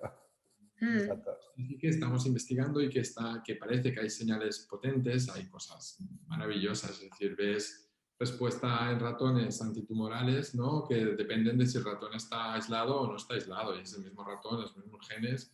Entonces, allí está pasando algo, ¿no? Pero quizás también en algún momento hay que irse metiendo ya en las moléculas y ver qué moléculas concretas son y quizás irnos entrando más en una aproximación más molecular, que es súper complicada. O Sí. metabolómica, ¿no? La metabolómica, que será Mm. el próximo gran, ¿no?, elemento a tener en cuenta ahí, ¿no? Sí, porque claro, hemos hablado sobre todo de abundancia, de proporción de bacterias, pero luego está toda la parte de función, ¿no? De qué Sí, hacen, o sea, quién hay, pero qué está haciendo, ¿no? En todo estamos de acuerdo. este... Sí, Mare lo magnum. complica todo más, ¿eh? Sí, Porque sí, sin además, duda. bueno, lo complica mucho, sí, sí. Bueno, y hablando ¿no?, del cáncer, que también relacionado con la microbiota, todo el tema de la inmunoterapia y el cáncer, y la microbiota también parece que está implicada, ¿no?, en la respuesta, en la presencia o no de complicaciones intestinales, o sea que es un mundo que abarca muchos muchos aspectos. Y curiosamente, ¿no? Sí. Hay algunos datos, otro día he presentado David, Sí, tú lo has presentado, de predicción de respuesta incluso ¿no? a anticuerpos monoclonales, no sí, antiinflamatorios. A sí, menos que, probablemente, a lo mejor, lo que decíamos, ¿no? De momento lo que podemos intuir es que actúen como chivatos, ¿no? Las mm, bacterias actúan como chivatos, como mínimo, quizá temas muy complejos desde el punto de vista, ¿no? De respuestas inmunitarias, de cadenas inmunitarias, y en este caso de cadenas también, ¿no? En el mundo oncológico, pero que al final en el microambiente, ¿no? Quizá generan un ambiente que que la bacteria es la primera que cambia, y a lo mejor esos cambios son los que podemos empezar nos pueden dar sí, alguna información, ¿no? es Bueno, la parte de marcador, sí, de como marcador. de Quizás es lo marcador. único, porque es, al final, de momento, lo único que realmente, de momento, estamos dándole algo de robustez, ¿no? Mm. Pero además aún está por ver. Hay una pregunta para Roger que dice, a ver, esta pregunta me parece muy específica. A ver, dice, la mutación de los antígenos del SARS-CoV-2 es menos probable cuando estos interactúan con los receptores intestinales. No sé, ahí no tengo muy claro. Roger, ¿entiendes la pregunta? No tengo muy claro. A ver. No tengo una respuesta. Es decir, el por qué van mutando el SARS-CoV-2. El SARS-CoV-2 va mutando a un ritmo, iba mutando a un ritmo constante. Era un ritmo muy por debajo de lo que era la gripe o el VIH. Y de repente empezaron a salir variantes que ellas solas, su ritmo interno de mutación es el mismo, pero que ya estaban muy alejadas. Habían hecho como un salto mutacional. De repente aparecían 8 mutaciones, 10 mutaciones en estas variantes. Es interesante, esto podemos estar un rato, porque aparecen las mismas variantes en distintos sitios del mundo a la vez. Lo que sugiere bueno, eso se llama evolución convergente, entonces sugiere que seguramente este virus se está adaptando a las presiones. Cuando entra por primera vez en los humanos no había ninguna presión selectiva, estábamos totalmente vírgenes y allí campa a sus anchas, y lo primero que hace es incorporar una mutación que es la de 614G, que del virus de Wuhan. Nosotros ya no lo vimos, ya lo vimos mutado y se extendió. ¿Por qué están apareciendo estas variantes? Pues seguramente es porque progresivamente estamos incrementando más la presión sobre el virus, y seguramente es porque seguramente este virus, lo que se ha visto, por ejemplo, en gente inmunodeprimida, tarda más tiempo en eliminarse, y se puede detectar incluso al cabo de un mes, 2 meses, y en algún caso muy concreto más allá de los 2 meses. Y se ha descrito evolución intrahuésped. No sabemos dónde se produce, en qué órganos se produce esta evolución, no sabemos si está en el intestino o no. Sí que sabemos que en estas personas la inmunidad se va adaptando intrahuésped, y que se detectan viriones bastante íntegros al cabo incluso en algunos pacientes inmunodeprimidos, es decir, no en todos, se pueden llegar a detectar hasta 2 meses después de la infección. Ya haces una microscopía electrónica y ves ahí en los enterocitos, ves el virus entero. El dogma actual es que el virus no persiste, y que son virus que no son infectivos y que se mueren, etc. Pero ahí hay una zona gris, porque si el virus está evolucionando, quiere decir que en algunos pacientes concretos podría estar existiendo una cierta evolución, quizás en algún compartimento que podría ser perfectamente el intestino. En todo caso, se está investigando y no se sabe. El dogma actual es que no hay una persistencia del virus, y que, bueno, te infectas. Los virus, por ejemplo, en pulmón que se han detectado son virus, y creo que lo había mirado Paolo Nuciforo en Vall d'Hebron, de hecho, ahí tiene unos datos en pulmón donde parece que hay muchos virus, pero el virus muere rápidamente. Bueno, es un campo abierto, no lo sabemos todavía. ¿La lentitud en la vacuna va a favorecer que estos variantes tengan más tiempo de adaptarse y aparecer? Esto ya es pregunta un poco polémica, pero no, ¿qué te parece, no? Las vacunas, todas las vacunas que están aprobadas, todas, incluida la de AstraZeneca, que parece una peli de espías, solo falta un plot, digamos, amoroso y ya está. porque todo lo demás está la A lo política. mejor existe y no lo sabemos aún. Bueno, igual algún directivo por allí con Exacto. alguien de la Unión Exacto. Europea. Exacto, aún no lo sabemos. Realmente sigue siendo muy efectiva, es una vacuna muy buena, tan buena como las otras dos. Cuando se ha probado en Estados Unidos en el entorno comparable al de Moderna y el de Pfizer, ha funcionado, tiene un 100% de protección de formas graves. Y de momento es posible que exista, pues se sabe que la capacidad de desarrollar anticuerpos neutralizantes puede ser menor en algunas variantes, sobre todo en la variante sudafricana, que por ahora no la estamos viendo.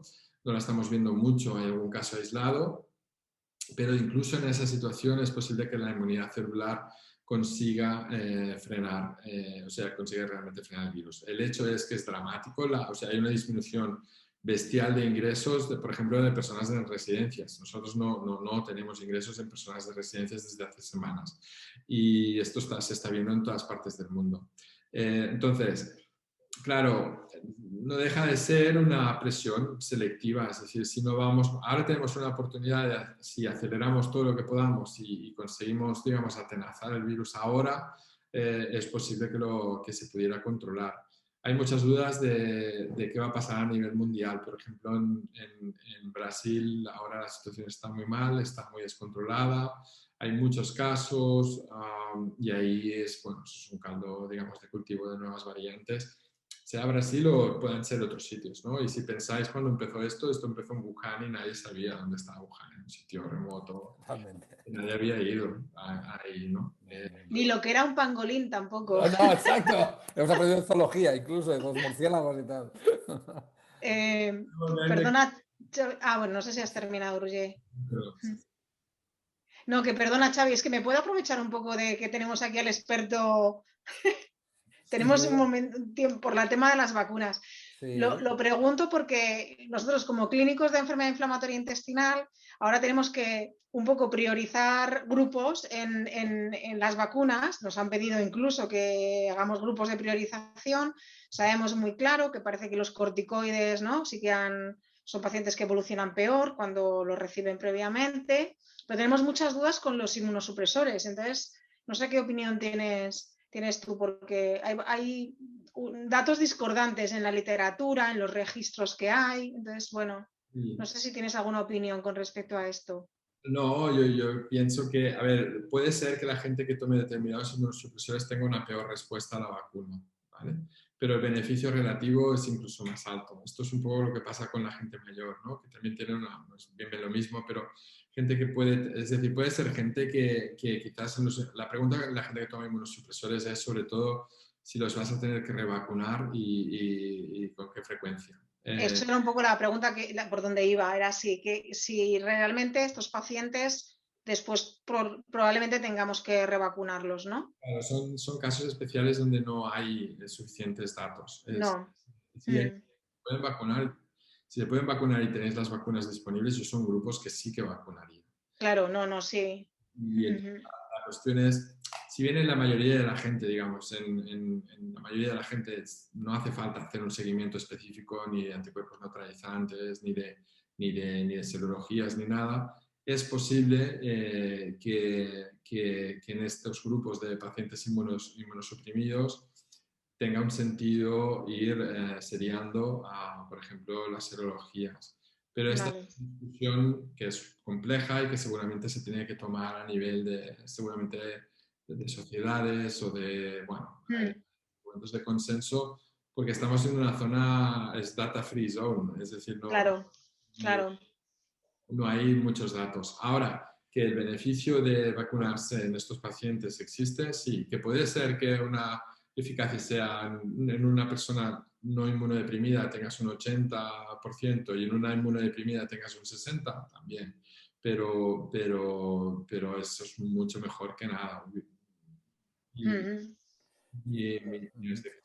No, y además en nuestro caso, yo por ejemplo, nos han pedido listas de pacientes con De biológicos. priorización. De priorización, pero por ejemplo te planteas, bueno, quizá ciertos biológicos son menos supresores que alguna inmunomodulador tipo Efectivamente. metotrexato, ¿no? Entonces ahí navegamos también un poco de... Es un poco la pregunta que tenemos Sí, estos días todos, que nos todos, han sí, pedido sí. estas priorizaciones Sí. y no tenemos mucha idea de realmente el riesgo de los distintos grupos de inmunosupresores, que en la literatura no está tampoco muy claro. Entonces se trata de, en el fondo, lo de la priorización es para conseguir que haya vacunas para todo el mundo cuanto antes. Claro, claro. De la gente que ya ha pasado el COVID, vacunarla con una sola dosis. Eso no está en un ensayo clínico, eso están datos, digamos, de neutralización in vitro, que, bueno, sí son sugestivos, pero no están soportados por un ensayo clínico aleatorizado. Entonces, sí, sí. decirle a esta persona que, vale, te vacunas con una dosis y la segunda dosis se la damos a una persona de estas que están en la edad, está entre 65 y 75, que se han quedado huérfanos de padre. Huérfanos. Pues, en un sentido, digamos, ahora puede tener un sentido, pero sencillamente porque hay que llegar al máximo de personas con las dosis que tenemos. Pero yo sí que lo que recomendaría, una cosa que han hecho muy bien los ingleses, es que cuando han hecho estas intervenciones han generado datos, han sido sistemáticos y han seguido a los pacientes. Entonces yo creo que nadie puede, no hay ni una decisión equivocada. Entonces, si por ejemplo vuestras sociedades no deciden o decidís con los organismos que sean que vais a vacunar a los inmunodeprimidos X, yo sí lo que recomendaría es que generéis datos, es decir, que lo hagáis de una manera o de otra. Es muy difícil decir os equivocáis o no os equivocáis, pero sobre todo generad datos, porque en nada tenéis datos, o sea, en 6 meses sabéis si aguantan si hay respuesta neutralizante, sabéis si hay serología, sabéis si se pierde. Y eso es súper importante también para vuestros pacientes. Y eso es una enfermedad que, bueno, ya es muy importante que lo generéis. Los ingleses, que son sistemáticos, lo hacen. Y nosotros a veces como vamos... Sí. Sobre la marcha, sí, es verdad. Muy bien. Para cerrar, una última pregunta que como va para los dos, y me ha parecido, bueno, esto ya es opinable.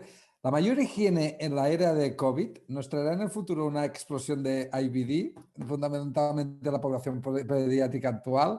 Bueno, esto es una pregunta, no, supongo que no se puede contestar, pero bueno, yo me he preguntado, es verdad, de alguna manera podemos estar, ¿no? También el hecho de las máscaras, etcétera, pero hay una disminución en el intercambio de microbioma, ¿no? Entre las personas, ¿no? Y eso puede impactar en la diversidad, ¿no?